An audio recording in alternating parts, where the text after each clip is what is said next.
In this video, you're going to learn how to create boards and add pins to them on Pinterest. This is a key part of building your audience. It's the most important step. So I'm going to walk you through everything. So first thing, what is a board? What's the purpose of it? Well, I recommend that you look at some of the top influencer accounts in your niche. And for example, here for digital marketing, you can see this guy has about 20,000 followers. So this is the niche I'm working in. And if I just look at his profile and look at his boards and scroll down, I can see that essentially these boards act as different topics or subtopics. So you can see that the main topic is digital marketing, but obviously there's a lot of more specific topics within that, like digital marketing strategies, social media marketing, content marketing, influencer marketing, Pinterest marketing, blogging tips, etc. So really these boards help to organize content for those subtopics. Now let's look at a completely different niche. We can see this is an e-commerce store, Moria Seal. Again, a lot of followers, over 900,000. And you can see that they have used these boards to organize into categories again.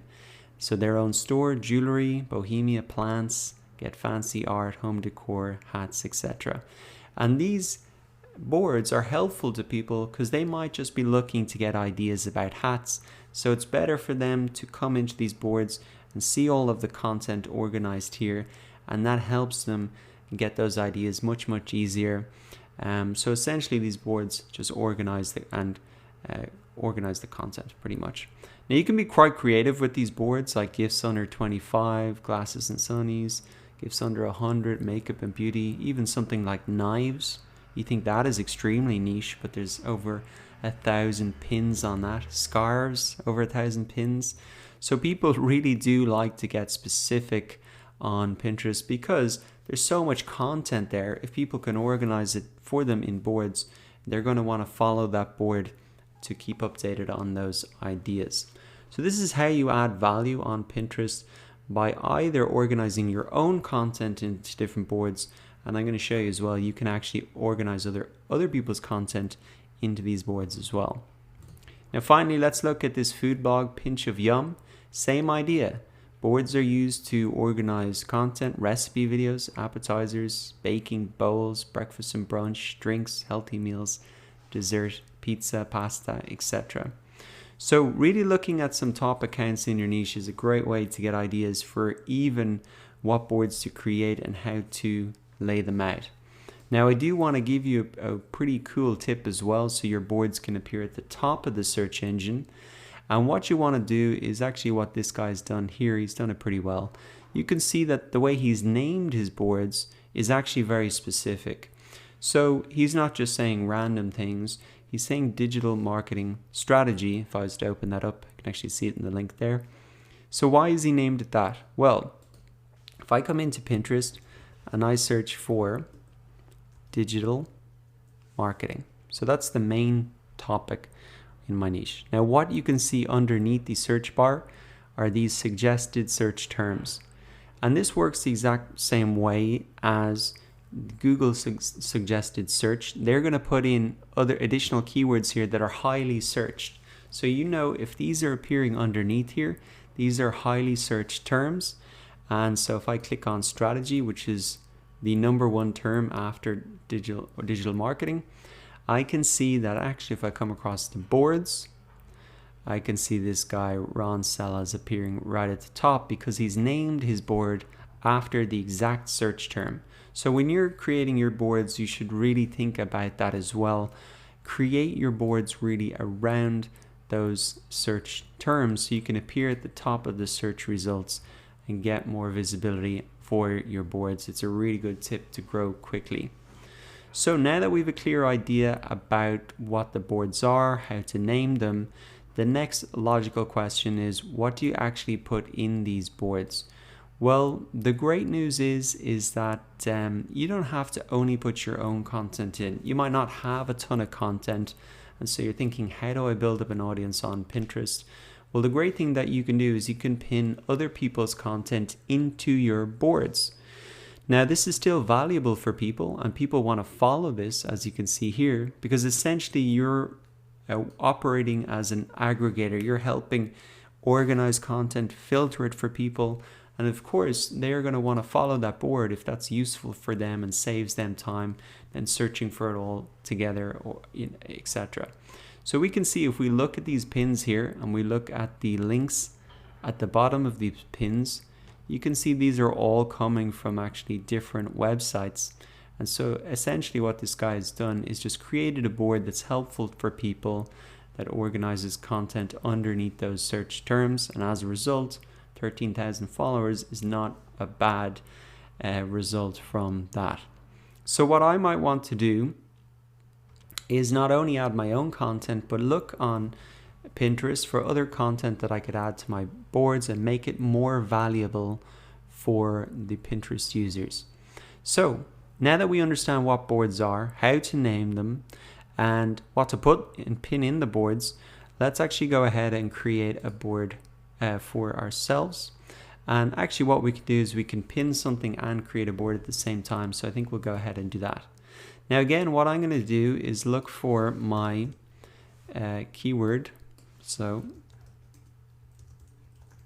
digital marketing. Now what I want to find out is, well, what could I create a board on then? And if I look across, I have ideas, social media, money, infographics. Now infographics is pretty interesting. So what I might think of doing is maybe I can create a board about the best digital marketing infographics, because as you can see, there are a lot here and not all of them are maybe that good. So if I can create a board on the best ones, maybe that would appeal to people and they'd want to follow that board and account because it'd be useful to them.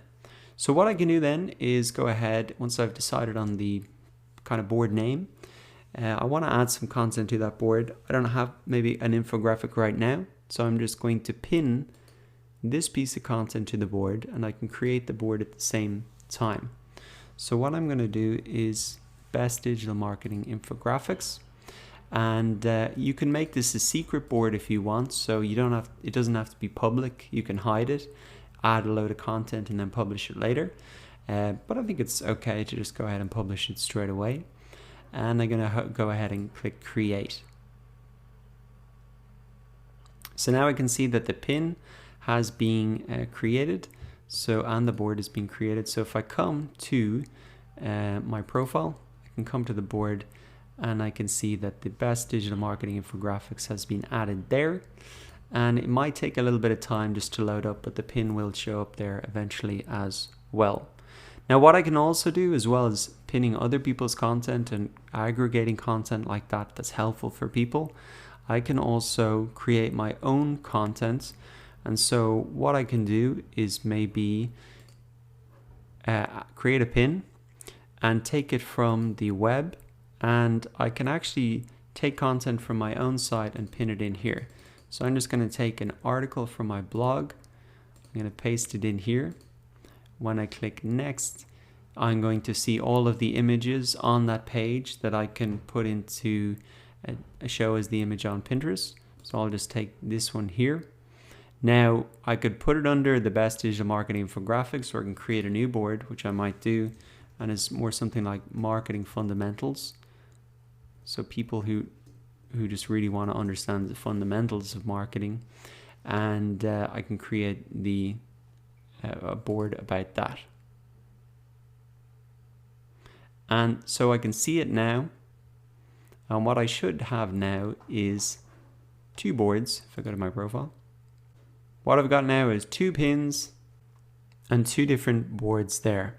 Now what I can do to improve these even further is I can actually go ahead and add a description to these boards. And if you're stuck for that as well, once again, what you can do is maybe just look at some top competitors and see how they are, what type of descriptions that they are using. So you can see this board is a collection of great tips and ideas for somebody, learn how to do X, Y, Z. And so you can take you